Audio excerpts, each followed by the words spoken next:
King and all those guys. But nobody sounds like Richie Sambora. How many guitars you got? 70. 70. Yeah.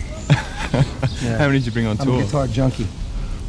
With me, I think I brought 15 here. Usually I carry 20. Yeah. John had this habit of spinning around on stage with a mic stand.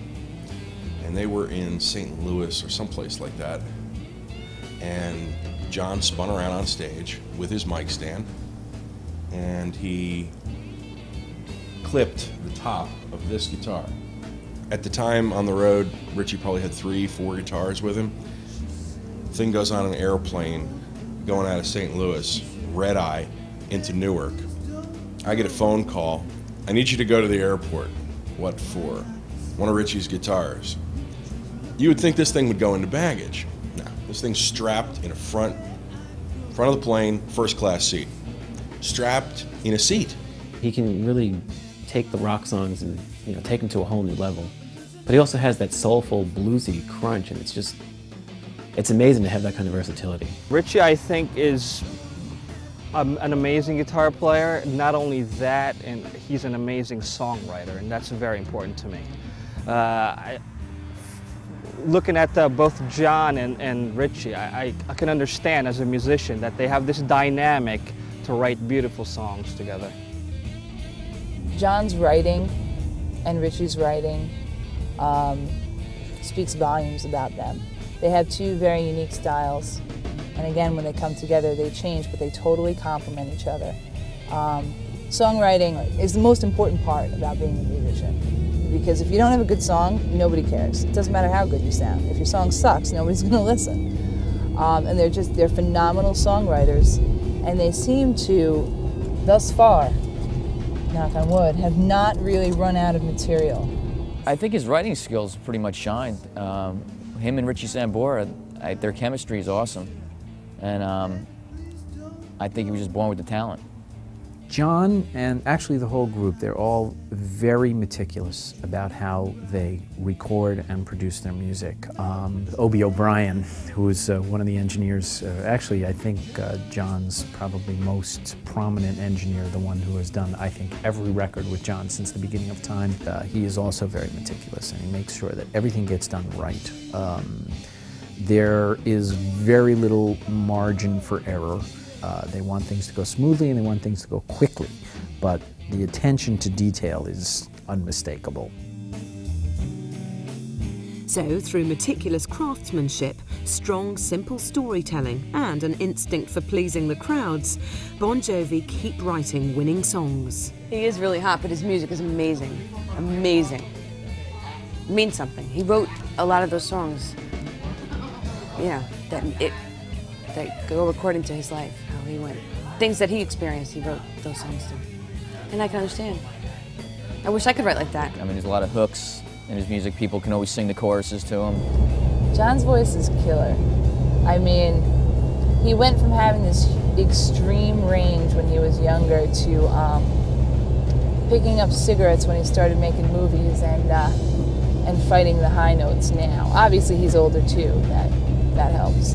But he's just got a fabulous voice. But it's not just about song structure. John's delivery is unique. There's something he does with his vowels. I call him to myself, I call him diphthong John Bon, because his vowels his vowel sounds add syllables to words that were never there before. You know, when he says, and I will love you, it's like, I will love you. And it's just drawn out, and it just adds such a dimension and like a kneading and like a, you have to, you can't explain it, you gotta feel it. That's another thing about the music that I like so much. It's not something you could so much put into words when you like it and when you listen to it. It's something that like moves you on the inside, you know? That's how you know when you're a fan. Tico's got a great voice. It's really low and really raspy. Dave, I love Dave's voice. He's got a great range too. He is the musical genius of the group. There are some people that can close their eyes and can see tablature in music, and David is like that. Hugh McDonald, I have no clue. He could sing, but he's like, he's just the cool guy that just, you know, stands there and looks good. And he's a great player. He's a great bass player. Riding high from the success of Slippery, Bon Jovi were encouraged to go back into the studio and record a new record. And then New Jersey came out, and at that point I was like, wow, can this band get any bigger? This is now the biggest band in the world.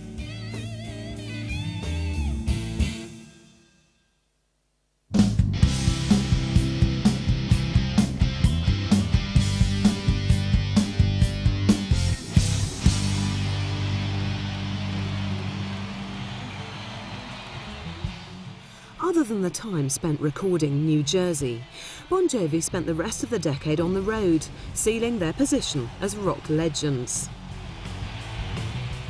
Up on stage, regardless of size or stature, Bon Jovi are at home and at their very best. I've seen Bon Jovi at the Meadowlands on an arena stage. I've seen them at the stadium in front of 80,000 people.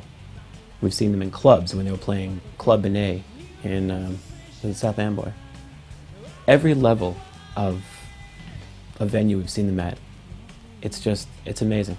You want to go home and you just want to practice more.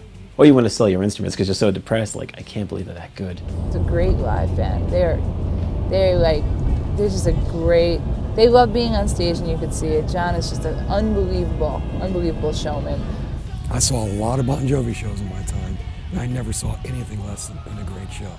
Even when they thought it was off, it was still a great show. I think a big part of being a musician is being able to get the crowd into it, and all those songs are just crowd-based songs. Like, everybody, when you hear it, you love it. Even when the cover bands play it now, the way the songs are written is just, it's kind of hard to explain, but it's in a way where people sing along or you just get into it. But it captures the audience, and that's a big part of being a musician. I think they're definitely one of the best bands at doing that. We've always been a touring act. With our first album, we toured 9 months. With the next one, we toured 9 or 10 months. This year, it'll be over a year. You know, it'll be 15 months probably. That's great, you know, I think as far as we're concerned, because that's our live show is the main importance because of the contact with the audience. You know, rock and roll is like a contact sport. So that's what we like to do. So we'll be around. So one of these days, we're going to be around wherever you guys are. We're going to be there. In April 2003, as part of the Bounce Tour, Bon Jovi played in Atlantic City and predictably generated complete euphoria. I do know when he played here a couple months ago, a couple weeks ago, I think it was very recent. People, I mean, they paid like paychecks to get into the show. I mean, it's, you know, people paying like $600-700 for a ticket to go see him play live. Bon Jovi, not only being a New Jersey boy, but being a Jersey Shore boy, it was very big, and the buzz in town was just tremendous. As with all their gigs, the Atlantic City show was professional and slick, leaving just the right amount of room for ad-libbing and spontaneity. Bon Jovi gets this balance right. Their crowd believes in them. There's only a certain amount, a handful of performers at any given time who reach this level of being able to pull this off night after night after night and making it look like you're working exceedingly hard to figure out that audience and to give them what precisely everyone there individually wants, when in fact, you're just doing your show. But you see John put his hand in the air, and the band knows. I mean, the audience is seeing this as like showy, but the band knows the song's going to end now, so get ready for him to pull his hand down, you know? So he's up there being the conductor as well as the frontman and the showman. I mean, that's all part of the job.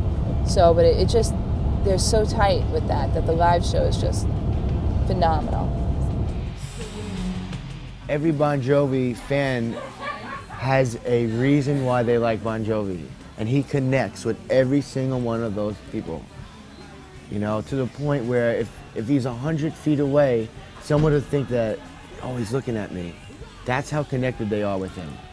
And I like our audiences to come to see us and to sweat as much as I sweat on the stage, you know, or if I can get them to sweat half as much as I do, I know I've had a successful show. I've been playing Runaway on this tour, actually, but he just leaves out the high notes at the end. And they've been playing Living on a Prayer. They, you know, they play Bad Medicine a lot. Bad Medicine is a lot. It's used a lot during the finale. They played Saturday Night. They played Always, which was a song that they haven't been playing. Bed of Roses. Yeah, they go through the whole catalog. It's almost like having the CD on as far as precision goes, only it's just that much more in your face, and it's just the dynamics are incredible. You know, of course, they have